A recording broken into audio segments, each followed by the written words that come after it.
Hari ini menandai berakhirnya kisah penuh liku dalam sinetron Cinta di Ujung Sajadah. Sebuah cerita yang selama ini telah menyentuh hati penontonnya.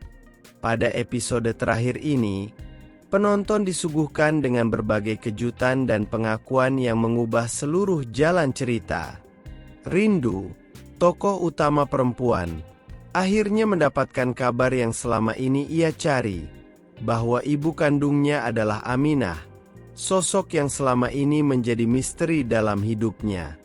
Penemuan ini membawa perasaan bahagia sekaligus haru, karena selama ini ia selalu merindukan sosok ibu sejati yang mampu memberinya kasih sayang tanpa syarat. Bukti-bukti yang membenarkan kebenaran ini pun semakin memperkuat kepercayaan diri Rindu, seperti kalung yang ternyata merupakan milik Aminah, yang selama ini ia anggap hanya sebagai barang biasa. Di tengah kebahagiaan tersebut, muncul pula pengakuan dari hasil tes DNA yang menunjukkan bahwa Rindu adalah anak kandung dari Yanto dan Aminah.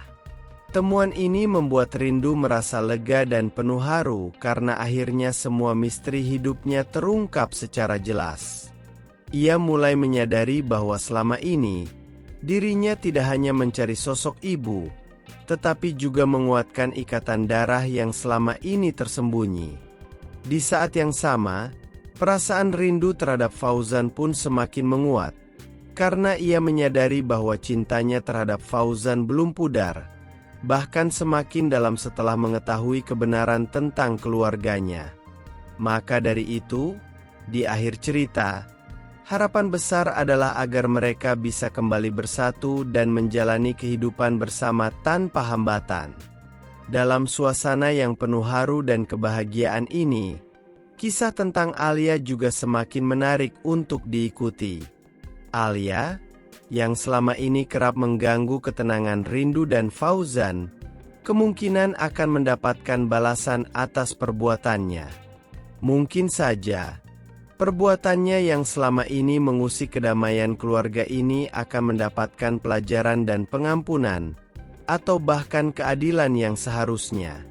Sementara itu, Denny yang selama ini selalu berusaha mengganggu kebahagiaan Fauzan, di masa mendatang akan mengalami pergeseran sikap. Mungkin ada saat di mana dia menyadari bahwa perbuatannya tidak membawa kebaikan, dan akhirnya berhenti mengganggu mereka. Dengan begitu, kisah mereka akan berakhir dengan bahagia, di mana Rindu dan Fauzan bisa melanjutkan hidup bersama dalam kedamaian dan penuh rasa syukur.